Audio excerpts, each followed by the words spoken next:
A note on by a sharp knife, an impressive drama. The first Slovak film that I've seen, that I know of. It's true that once upon a time Slovakia was part of Czechoslovakia, so in that sense it's possible that a few of the masterpieces coming out of that school had more than a Slovak element. Maybe they were Slovak, so to say. But anyway, coming back to this formidable story. This family has a son who is killed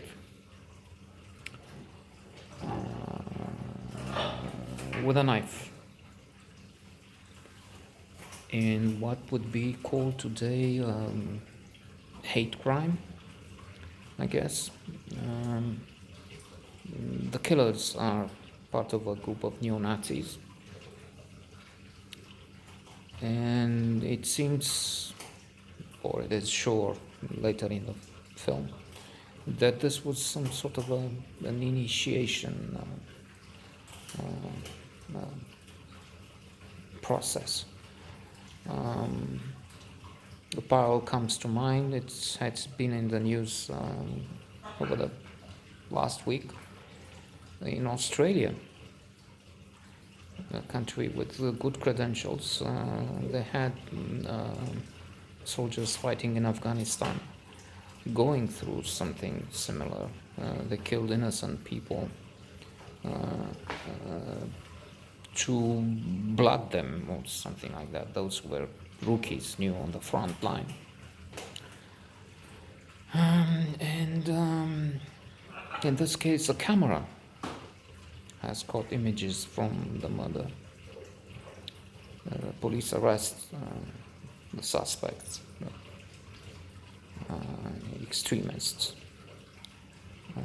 But when they're taken to court, it is discovered that the camera,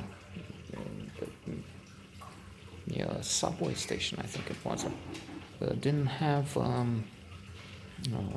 the approval or a license, something like that, from the local authority, from the mayor's office or whatever. And therefore the judge, quite negative figure, together with the killers themselves, this woman judge is in fact one of the villains of the story.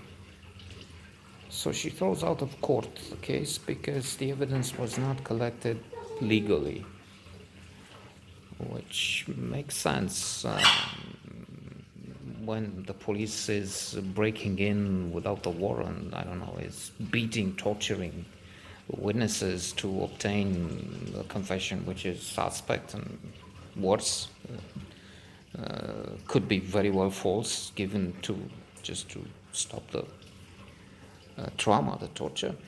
In this case, it's also in the law there, and maybe makes sense to be in other places.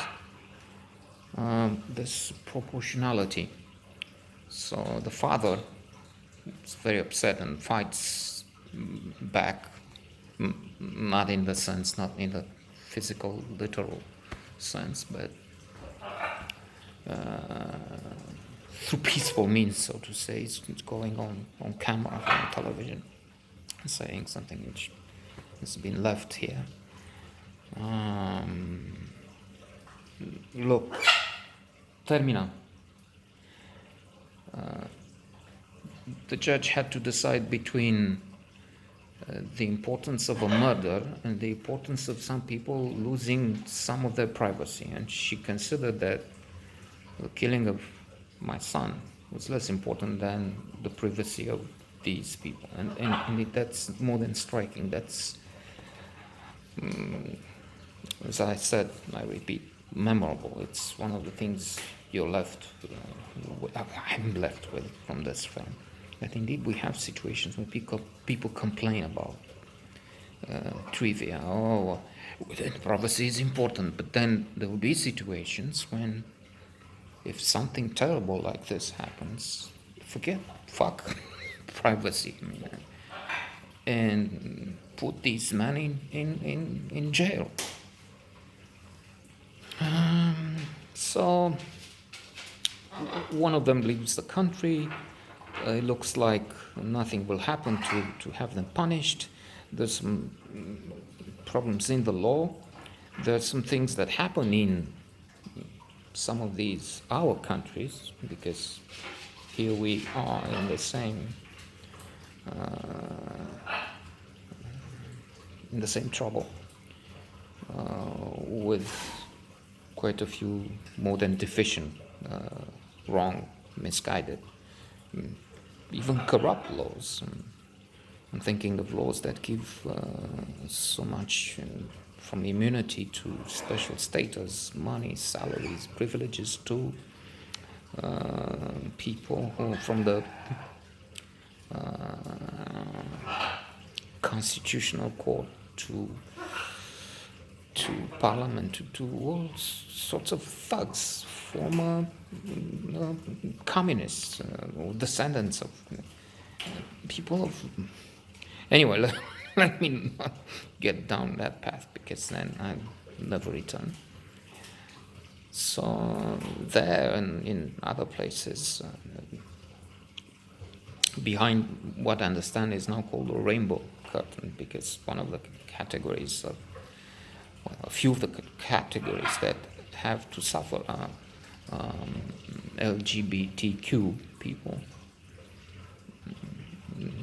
poorer people, and so on, various minorities who are still, well, if not outside the law, but still have to suffer discrimination. And anyway, returning to this case, it's